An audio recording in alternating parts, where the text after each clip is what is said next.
Hi friends, ఎలా ఉన్నారు? బాగున్నారా? ఈ వీడియో తప్పకుండా చూడండి లాస్ట్ వరకు. ఎందుకంటే మీ అందరికీ సంబంధించిందే విషయం చెప్తున్నా. ఎందుకంటే ప్రతి ఒక్కరికి ఉపయోగపడుతుంది. నేను చేసే వీడియో ఇది అప్లోడ్ చేస్తాను. ప్రతి ఒక్కరు చూడండి లాస్ట్ వరకు.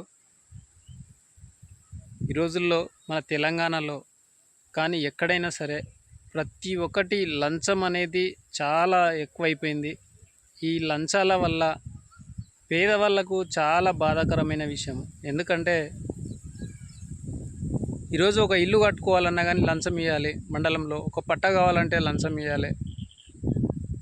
మున్సిపల్ ఆఫీసులకు పోవాలన్నా కానీ ఒక నంబరు ఇంటి ట్యాక్స్ కానీ నంబర్ కోసం కానీ లంచం ఇవ్వాలి.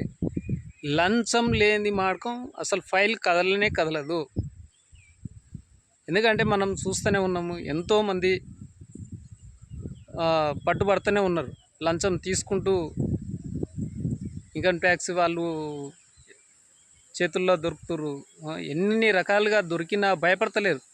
ఎందుకంటే గవర్నమెంట్ జాబ్ చేస్తుండ్రు, మంచిగా తీసుకుంటుండ్రు, శాలరీ బాగానే ఉంటుంది. 50,000, ₹1,00,000, 70,000.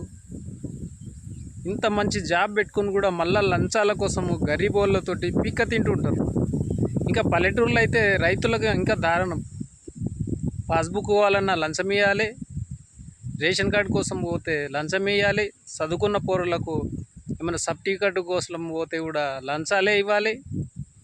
ప్రతి దానికడ లంచాలు ఇవ్వాలంటే ఈ రోజుల్లో అసలు పేదవాడు ఏ విధంగా లంచాలు ఇవ్వగలుగుతాడు? పేదవాళ్ళు ఈరోజు లక్షలు పెట్టి చదివేయాలంటే బాధపడుతున్నారు, చదివేయలేకపోతున్నారు. ప్రైవేటు స్కూళ్ళల్లో, ప్రైవేటు కాలేజీలలో చదివేయలేకపోతున్నారు. ఏదో చిన్న చిత్క వాళ్ళు చదివిస్తున్నారు. వాళ్ళు కూడా ఎక్కడి నుంచో అప్పులు తెచ్చి, లక్షల అప్పులు తెచ్చి కూడా మా పిల్లలు కూడా, పెద్దవాళ్ళు ఏ పిల్లలు చదువుతున్నారు కదా, మా పిల్లలు కూడా ఆ విధంగా చదవాలని కూడా ఈరోజు లక్షలు పోసి చదివిస్తుంటే వాళ్ళకు జాబులు దొరుకుతాయనేది కూడా గ్యారంటీ లేదు. నిజమా లేదు నేను చెప్పేది? కాబట్టి ప్రతి ఒక్కరూ ఈ లంచాలకు ఎగబడ్డారు, గవర్నమెంట్ జాబ్ చేసేవాళ్ళు. కాబట్టి మనం ఏంటంటే వాళ్ళని పట్టియాలి. ఈ పేదవాళ్ళతోటి లంచం తీసుకోకుండా వాళ్ళని కూడా ఒకసారి ఏందనేది భయము చూపెట్టాలంటే పట్టించాలి. లంచం తీసుకుంటూ పట్టుబడాలి.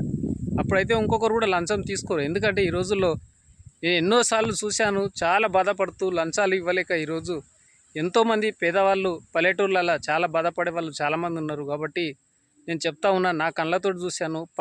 పట్టా కోసం మండల ఆఫీసు చుట్టూ నెలలు తిరిగిన రోజులు ఉన్నాయి. రేషన్ కార్డు కోసం కానీ, పట్టా కోసం కానీ, ఇంటి నంబర్లకు మున్సిపల్ ఆఫీసులలో కానీ ఎవరికి ఈజీగా దొరుకుతుందంటే డబ్బున్న వాళ్ళకు, లక్షల కోట్ల రూపాయలు ఉన్నోళ్ళకు, వాళ్ళకు పోగానే ఏం కావాలంటే అవి చేసి పెడతారు గవర్నమెంట్ వాళ్ళు, అధికారులు. మరి పేదవాడు లంచాలు ఇవ్వలేడు కాబట్టి వాడు నెలలు తిరిగినా కావు. కానీ డబ్బున్నవాడు ఇట్లొచ్చి అట్లా వెళ్ళిపోతుంటారు అనమాట. వాళ్ళకు పటాపట్ పనులు అవుతాయి. వాళ్ళు లక్షలు ఉన్నాయి కాబట్టి వాళ్ళు ఇవ్వగలుగుతారు, కోట్లు ఉన్నాయి కాబట్టి ఇవ్వగలుగుతారు. పేదవాడు ఎక్కడి నుంచి ఇవ్వగలుగుతాడు? కాబట్టి నేను ఒకటే ఏం చెప్పదలుచుకున్నా అంటే, మీకు చాలామంది ఈరోజు లక్షలు పెట్టి చదువుతున్నారు, అమ్మాయిలు అబ్బాయిలు.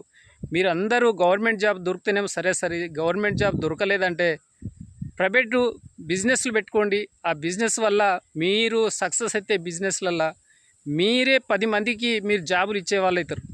ఈరోజు ఎంతోమంది చూస్తూ ఉన్నాం సక్సెస్ అయిన వాళ్ళు.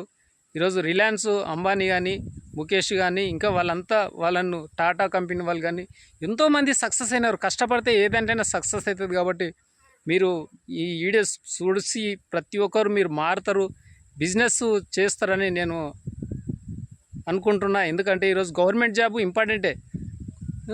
చేయండి, ప్రయత్నం చేయండి. అది ప్రయత్నం చేసుకుంటూ ప్రైవేట్ జాబ్ కూడా చేసుకుంటూ గవర్నమెంట్ జాబ్ కూడా వచ్చేటట్టు ప్రయత్నం చేయండి. మీ అమ్మ నాన్నకు మీరు తోడుగా ఉంటారు. ఎందుకంటే ఈరోజు అమ్మ నాన్న లక్షలు పెట్టి చదివిస్తుంటారు మన తల్లిదండ్రులు. వాళ్ళకు కూడా తోడుగా మీరు కూడా సంపాదిస్తే ఇంట్లో అంత సేఫ్టీ ఉంటుంది. కాబట్టి మీరు ఈ వీడియో చూసి మీరు అందరు కూడా మారుతారని, మీరు మంచి జాబులు సంపాదించుకోవాలని, మంచి బిజినెస్లు చేయాలని, ప్రతి ఒక్కరు చేస్తారని నేను కోరుకుంటున్నా. నేను అనే దాంట్లో, ఇప్పుడు మాట్లాడిన దాంట్లో ఏమన్నా బాధగా ఉంటే కామెంట్ రూపంలో తెలియజేయండి. మీ అందరి కోసం, మీరు అందరు బాగుండాలనే నేను ఈ వీడియో మీకు విడుదల చేస్తున్నా. Thank you. ఏమైనా ఉంటే కామెంట్ రూపంలో తెలియజేయండి. Thank you. Hi bye.